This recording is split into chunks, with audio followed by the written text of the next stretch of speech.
Assalamualaikum warahmatullahi wabarakatuh. Kita bertemu lagi di Lensa Cahaya Channel. Tapi sebelum lanjut jangan lupa di subscribe dan aktifkan loncengnya agar Andalah yang pertama mendapat pemberitahuan. Kali ini kita akan menyimak kisah Nabi Adam alaihi salam. Simak sampai habis agar tidak salah paham. Kisah Nabi Adam alaihi salam. Setelah Allah Subhanahu wa Ta'ala menciptakan bumi dengan gunung-gunungnya, laut-lautannya, dan tumbuh-tumbuhannya, menciptakan langit dengan mataharinya, bulan dan bintang-bintangnya yang bergemerlapan, menciptakan malaikat-malaikatnya ialah sejenis makhluk halus yang diciptakan untuk beribadah menjadi perantara antara Zat yang Maha Kuasa dengan hamba-hamba terutama para rasul dan nabinya. Maka tibalah kehendak Allah Subhanahu wa Ta'ala untuk menciptakan sejenis makhluk lain yang akan menghuni dan mengisi bumi, memeliharanya, menikmati tumbuh-tumbuhannya, mengelola kekayaan yang terpendam di dalamnya, dan berkembang biak turun-temurun mewarisi sepanjang masa yang telah ditakdirkan baginya.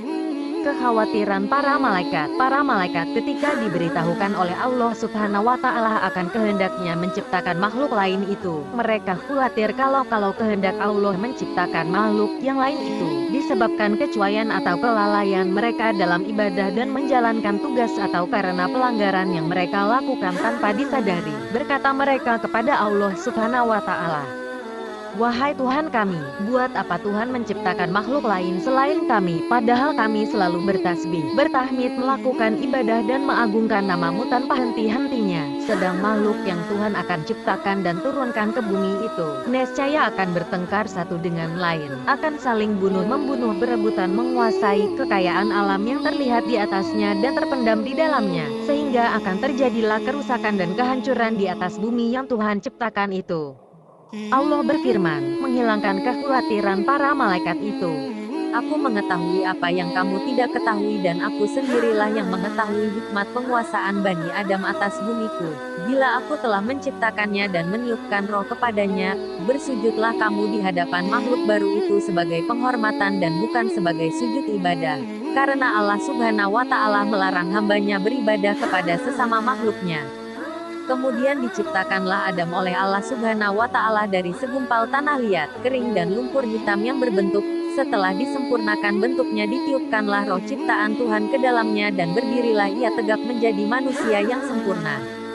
Iblis membangkang dan enggan mematuhi perintah Allah seperti para malaikat yang lain, yang segera bersujud di hadapan Adam sebagai penghormatan bagi makhluk Allah yang akan diberi amanat menguasai bumi dengan segala apa yang hidup dan tumbuh di atasnya serta yang terpendam di dalamnya.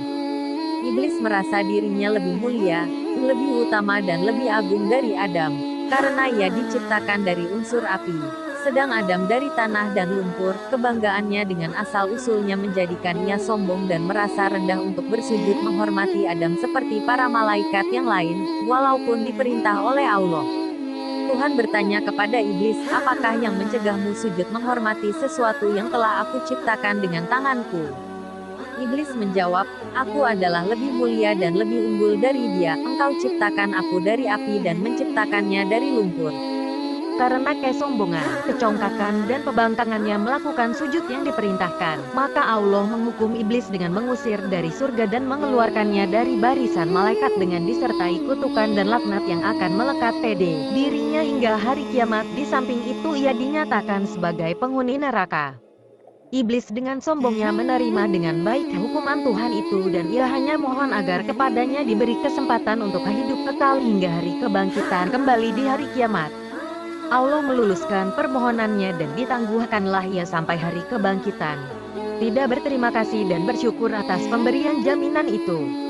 Bahkan sebaliknya ia mengancam akan menyesatkan Adam, sebagai sebab terusirnya dia dari surga dan dikeluarkannya dari barisan malaikat, dan akan mendatangi anak-anak keturunannya dari segala sudut untuk memujuk mereka meninggalkan jalan yang lurus dan bersamanya menempuh jalan yang sesat, mengajak mereka melakukan maksiat dan hal-hal yang terlarang, menggoda mereka supaya melalaikan perintah-perintah agama dan mempengaruhi mereka agar tidak bersyukur dan beramal soleh. Kemudian Allah berfirman kepada iblis yang terkutuk itu, Pergilah engkau bersama pengikut-pengikutmu yang semuanya akan menjadi isi neraka jahanam dan bahan bakar neraka. Engkau tidak akan berdaya menyesatkan hamba-hambaku yang telah beriman kepadaku dengan sepenuh hatinya dan memiliki akidah yang mantap yang tidak akan tergoyah oleh rayuanmu walaupun engkau menggunakan segala kepandaianmu menghasut dan memfitnah. Pengetahuan Adam tentang nama-nama benda. Allah hendak menghilangkan anggapan rendah para malaikat terhadap Adam dan meyakinkan mereka akan kebenaran hikmatnya menunjuk Adam sebagai penguasa bumi. Maka diajarkanlah kepada Adam nama-nama benda yang berada di alam semesta. Kemudian diperagakanlah benda-benda itu di depan para malaikat seraya, "Cobalah sebutkan bagiku nama benda-benda itu, jika kamu benar merasa lebih mengetahui dan lebih mengerti dari Adam." Para malaikat tidak berdaya memenuhi tentangan Allah untuk menyebut nama-nama benda yang berada di depan mereka. Mereka mengakui ketidaksanggupan mereka dengan berkata, "Maha Agung Engkau. Sesungguhnya kami tidak memiliki pengetahuan tentang sesuatu kecuali apa yang Tuhan ajarkan kepada kami. Sesungguhnya Engkaulah yang Maha Mengetahui dan Maha Bijaksana."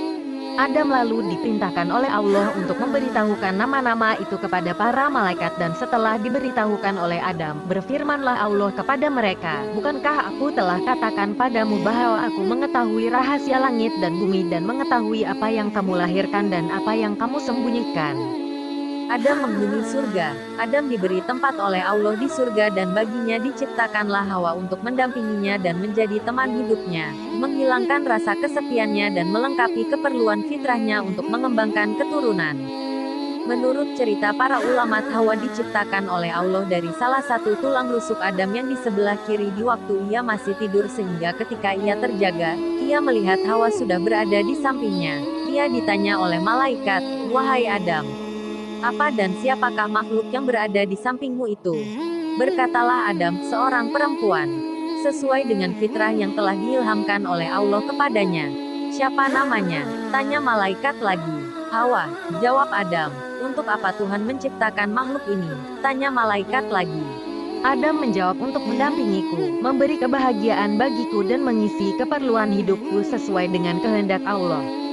Allah berpesan kepada Adam, "Tinggallah engkau bersama istrimu di surga, rasakanlah kenikmatan yang berlimpah-limpah di dalamnya, rasailah dan makanlah buah-buahan yang lazat yang terdapat di dalamnya sepuas hatimu dan sekehendak nafsumu. Kamu tidak akan mengalami atau merasa lapar, dahaga ataupun letih selama kamu berada di dalamnya, akan tetapi aku ingatkan janganlah makan buah dari pohon ini yang akan menyebabkan kamu celaka dan termasuk orang-orang yang zalim. Ketahuilah bahwa iblis itu adalah musuhmu dan musuh istrimu. Ia akan berusaha membujuk kamu dan menyeret kamu keluar dari surga sehingga hilanglah kebahagiaan yang kamu sedang nikmat ini." Iblis mulai beraksi. Sesuai dengan ancaman yang diucapkan ketika diusir oleh Allah dari surga akibat pembangkangannya dan terdorong pula oleh rasa iri hati dan dengki terhadap Adam yang menjadi sebab sampai ia terkutuk dan terlaknat selama-lamanya tersingkir dari singgasana kebesarannya. Iblis mulai menunjukkan rancangan penyesatannya kepada Adam dan Hawa yang sedang hidup berdua di surga yang tenteram, damai dan bahagia. Ia menyatakan kepada mereka bahwa ia adalah kawan mereka dan ingin memberi nasihat dan petunjuk untuk kebaikan dan mengekalkan kebahagiaan mereka. Segala cara dan kata-kata halus digunakan oleh iblis untuk mendapatkan kepercayaan Adam dan Hawa bahwa ia betul-betul jujur dalam nasihat dan petunjuknya kepada mereka. Ia membisikkan kepada mereka bahwa larangan Tuhan kepada mereka memakan buah-buah yang ditunjuk itu adalah karena dengan memakan buah itu mereka akan menjelma menjadi malaikat dan akan hidup kekal. Diulang-ulangilah bujukannya dengan menunjukkan akan harumnya bau pohon yang dilarang, indah bentuk buahnya dan lazat rasanya, sehingga pada akhirnya termakanlah bujukan yang halus itu oleh Adam dan Hawa dan dilanggarlah larangan Tuhan. Allah mencela perbuatan mereka itu dan berfirman yang bermaksud, "Tidakkah aku mencegah kamu mendekati pohon itu dan memakan dari buahnya, dan tidakkah aku telah ingatkan kamu bahwa syaitan itu adalah musuhmu yang nyata?" Adam dan Hawa mendengar firman Allah itu, sadarlah ia bahwa mereka telah terlanggar perintah Allah dan bahwa mereka telah melakukan suatu kesalahan dan dosa besar. Seraya menyesal berkatalah mereka, "Wahai Tuhan kami telah menganiaya diri kami sendiri dan telah melanggar perintah-Mu karena terkena bujukan iblis. Ampunilah dosa kami karena nescaya kami akan tergolong orang-orang yang rugi bila Engkau tidak mengampuni dan mengasihi kami." Adam dan Hawa diturunkan ke bumi. Allah telah menerima taubat Adam dan Hawa serta mengampuni perbuatan pelanggaran yang mereka telah lakukan. Hal mana telah melegakan dada mereka dan menghilangkan rasa sedih akibat kelalaian peringatan Tuhan tentang iblis sehingga terjerumus menjadi mangsa bujukan dan rayuannya yang manis namun beracun itu.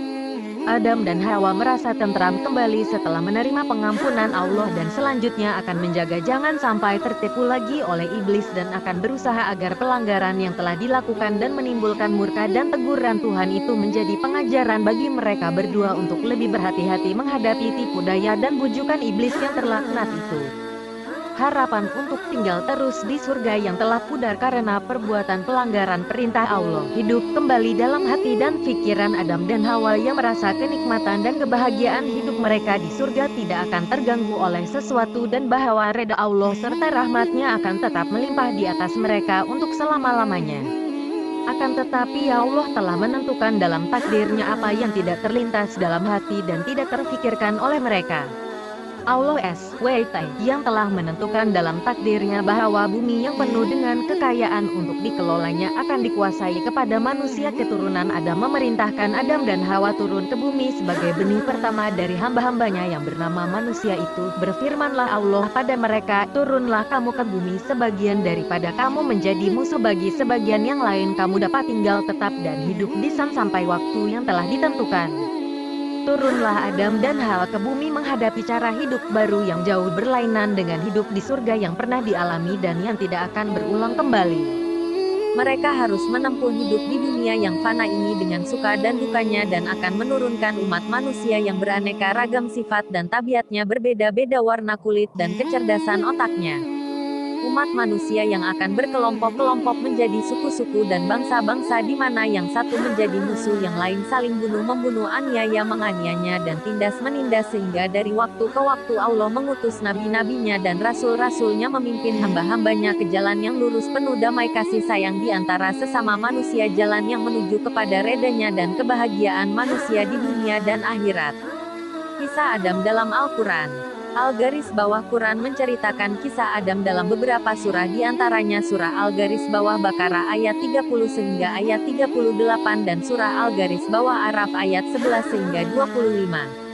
Pengajaran yang terdapat dari kisah Adam, bahwasanya hikmah yang terkandung dalam perintah-perintah dan larangan-larangan Allah dan dalam apa yang diciptakannya kadangkala tidak atau belum dapat dicapai oleh otak manusia bahkan oleh makhluknya yang terdekat sebagaimana telah dialami oleh para malaikat tatkala diberitahu bahwa Allah akan menciptakan manusia, keturunan Adam untuk menjadi khalifahnya di bumi sehingga mereka seakan-akan berkeberatan dan bertanya-tanya mengapa dan untuk apa Allah menciptakan jenis makhluk lain daripada mereka yang sudah patuh rajin beribadat, bertasbih, bertahmid dan mengagungkan namanya.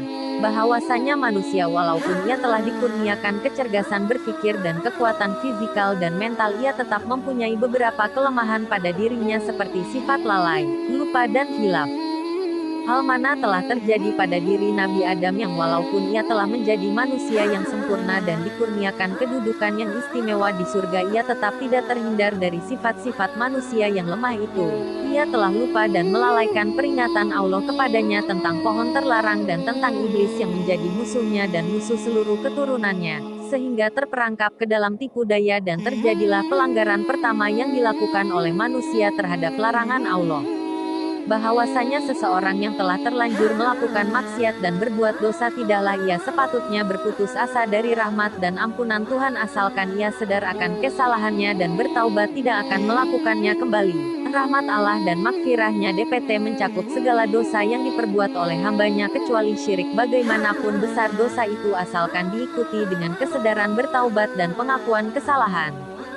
Sifat sombong dan congkak selalu membawa akibat kerugian dan kebinasaan. Lihatlah iblis yang turun dari singgasananya dilucutkan kedudukannya sebagai seorang malaikat dan diusir oleh Allah dari surga dengan disertai kutukan dan laknat yang akan melekat kepada dirinya hingga hari kiamat karena kesombongannya dan kebanggaannya dengan asal-usulnya sehingga ia menganggap dan memandang rendah kepada Nabi Adam dan menolak untuk sujud menghormatinya walaupun diperintahkan oleh Allah Subhanahu wa Ta'ala. Terima kasih sudah menyimak kisah ini, sampai jumpa di kisah selanjutnya.